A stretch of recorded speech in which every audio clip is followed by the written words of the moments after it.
मेरे साइड में जो बैठे हैं ये we are the aggrieved aspirants of the fire and emergency department. जो फायर एंड इमरजेंसी में स्कैम हुआ था 2020 में है, जिसका पेपर लीक हुआ था एग्ज़ाम डेट से पहले। जो एग्ज़ाम लिया गया था 19 सितंबर 2020 को, उसका जो पेपर वो एग्ज़ाम के दिन से पहले ही वो लीक हुआ था। और उसके बाद हमने आवाज़ उठाई है एलजी एडमिनिस्ट्रेशन के सामने। आखिरकार एलजी एडमिनिस्ट्रेशन ने हमारी आवाज़ सुनी है और उसके ऊपर एक कमेटी इनिशिएट की गई है 12 दिसंबर 2022 को। और कमेटी का जो हेड बनाया गया था वो आर.के. गोयल साहब हेड बनाया गया था, जो उस वक्त एडिशनल चीफ सेक्रेटरी यहाँ पे थे। बदकिस्मती की वजह से कमेटी को 1 महीने का टाइम पीरियड दिया गया है रिपोर्ट को सबमिट करने में। और आखिरकार कमेटी ने रिपोर्ट सबमिट किया है, लेकिन उसके बावजूद भी कमेटी ने एटलीस्ट 16-17 मंथ्स लिए है रिपोर्ट को सबमिट करने में। लेकिन कमेटी तब तक रिपोर्ट सबमिट नहीं करती थी जब फिर हमने आवाज़ उठाई है।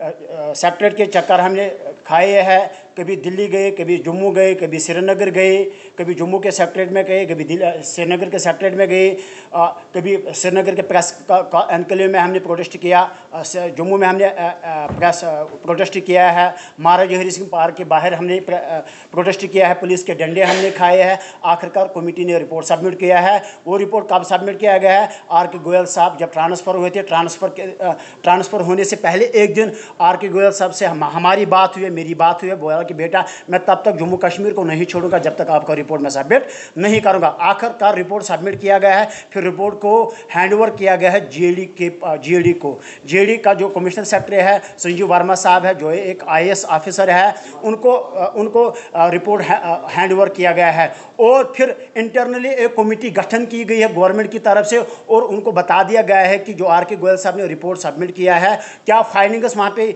दिखाई आर.के. गोयल सर ने, आप उसके ऊपर थोड़ा गौर खोज कीजिएगा। लेकिन बदकिस्मती की वजह से अगर आर.के. गोयल साहब ने रिपोर्ट सबमिट भी किया है, तो then why government is not showing the report in the public domain? तो फिर गवर्नमेंट पब्लिक डोमेन में रिपोर्ट को सबमिट क्यों नहीं कर रही है? आखिरकार हमने प्रेशर ऊपर से एग्जर्ट किया है। प्रेशर एग्जर्ट करने के बाद फिर हमने सुना है कि सोर्स से हमें पता चलता है कि जीएडी ने अब रिपोर्ट एलजी एडमिनिस्ट्रेशन के हाथों में हैंड ओवर किया है। लेकिन बदकिस्मती की वजह से सुनने में आया है कि एलजी एडमिनिस्ट्रेशन इसके ऊपर कोई कार्रवाई अमल में नहीं लाती है। हम एलजी एडमिनिस्ट्रेशन से मुआदिबाना गुजारिश करते हैं एलजी साहब, मैं वही बिलाल अहमद शेख जो अनंतनाग से बिलोंग करता है, जो अनंतनाग का एक रिप्रेजेंटेटिव, जो फायर एंड इमरजेंसी का एक प्रेसिडेंट बोल रहा है आपके सामने। हर वक्त मैंने आपके सामने गिड़गिड़ाया, रोया, कभी जम्मू में, कभी श्रीनगर में, कभी श्रीनगर के प्रेस एनक्लेव में, कभी जम्मू में, कभी जम्मू के सेक्रेटरीट में। हर वक्त मैंने गिड़गिड़ाया, रोया।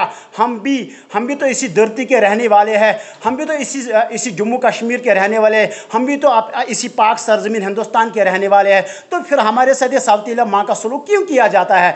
अगर धांधली हुई है इस एग्जाम में, हर किसी ने एक्सेप्ट किया है, खुद एलजी साहब ने एक्सेप्ट किया है। मैं उसको राजभवन में मिला हूं, मेरा जो भाई है निसार अहमद नेंगरू साहब, वो उसको राजभवन में मिला है अलॉन्ग विद द एडवोकेट अभिनव शर्मा साहब। खुद एलजी साहब ने बोला कि बेटा सच में इसमें धांधली हुई है, इसमें निपोटिज्म यूज़ किया गया है, इसमें वो क्या कहते हैं उसको, वो बांजे भतीजे का जो वो रिश्ता है उसको यूज़ किया गया है। तो मुझे बता दीजिएगा, अगर खुद एलजी साहब एक्सेप्ट करता है बेटा इसमें खतरनाक धांधली हुई है, इसमें पेपर को सोल्ड किया गया before the set examination day. बदकिस्मती से कहना पड़ता है कि जब पेपर को सोल्ड किया गया है, कभी 8 लाख में और लास्ट में ये पेपर 15,000 में बिका गया है। ये इस हुकूमत के लिए एक, क्या मैं कहूँगा, शेम नहीं है तो फिर क्या है? अगर हम हर वक्त according to constitution of India अपनी डिमांड रखते हैं कि under the article 21 of the Indian constitution कहता है कि every person should be given the liberty, हर किसी को इक्वलिटी देनी चाहिए, लिबर्टी देनी चाहिए, then why government is not giving the such kind of rights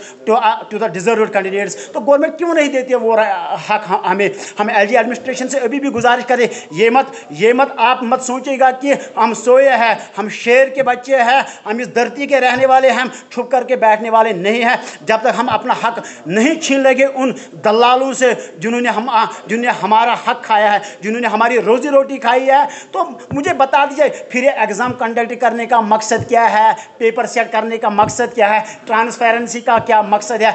अगर एब्रोगेट आर्टिकल 370 किया, हमें आर्टिकल में क्या लिखा गया है हमें उसके ऊपर नहीं जाना है, बल्कि हमें यही कहना कि अगर एब्रोगेशन आर्टिकल 370 किया गया, 35A को एब्रोगेट किया गया है, ये बता दिया गया है कि चोरों को बख्शा नहीं जाएगा और जिनके साथ जुल्म किया गया है उनको हक दिया जाएगा। लेकिन यहाँ पे रिवर्स होता है कि यहाँ पे चोरों को शेल्टर किया जाता है और जो बेचारे डिजर्व्ड कैंडिडेट्स हैं जो पिछले 9-10 साल से लड़ रहे हैं उनको मारा जाता है, उनको पीटा जाता है, कभी डंडे मारे जाते हैं, कभी श्रीनगर में, कभी जम्मू में। तो मुझे बता दिया, अगर खुद आप लोगों को ये बता दें कि अब जम्मू कश्मीर के नौजवान दर के ठोकरें नहीं खाएंगे, still we are demanding for our justice. हम अभी भी डिमांड कर रहे हैं अपने जस्टिस के लिए। मैं मोदिबाना गुजारिश करता हूँ अपनी एलजी एडमिनिस्ट्रेशन से, आप मुझे बता दीजिएगा, अगर हम इस वक्त डिजिटल इंडिया में रहते हैं, हमारा हिंदुस्तान पूरे दुनिया में, पूरे ग्लोबल वर्ल्ड में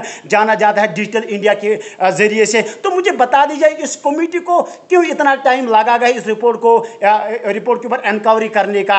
अगर हमारे पास इतनी टेक्नोलॉजी है, हमने हर वक्त हम स्पेस में बड़े बड़े वो भेजते हैं, बड़े बड़े वो चीज़ें भेजते हैं जिनसे हम अपनी इस टेक्नोलॉजी को डेवलप करें, फिर मुझे बता दीजिएगा ये क्या, फिर इस रिपोर्ट को इंक्वायरी करने में क्यों इतना टाइम लग जाता है। हमने उस वक्त भी एलजी एडमिनिस्ट्रेशन को कहा कि अगर आप लोगों की बस की बात नहीं है फिर हमें वो दीजिएगा, ताकत दीजिएगा, हम चोरों को खुद बाहर निकालेंगे। हमें पता है इसमें कौन कौन चोर मुलवस है, इसमें कौन कौन सा ऑफिसर मुलवस है, हमें पूरी पता है। लेकिन अभी भी हम छुप करके बैठे कि would not like to disclose the name of those persons who are involved in this scam. Still हम कह रहे हैं कि मेहरबानी करके जो रिपोर्ट इस वक्त एलजी एडमिनिस्ट्रेशन के टेबल पे है उसको जल्द अज जल्द पब्लिक डोमेन में लाए, बराबर उसी तरह जिस तरह आर.के. गोयल साहब ने वो रिपोर्ट को वहाँ पे सबमिट किया, जो फाइंडिंग्स वहाँ पे आर.के. गोयल साहब ने शो किया, बराबर हमें उसी तरह का रिपोर्ट चाहिए। सर ये जो इशू चल रहा है ये 2013 में स्टार्ट हुआ है, बाखूबी वाकबी से है। और यस सर, इस वक्त हम इसमें लड़ रहे हैं 700 एस्पिरेंट्स, ठीक है सर, 700 एस्पिरेंट्स इसमें इस वक्त लड़ रहे हैं जो डिमांड कर जो ड्रॉप आउट हुए हैं एग्जाम में सर। Yes sir.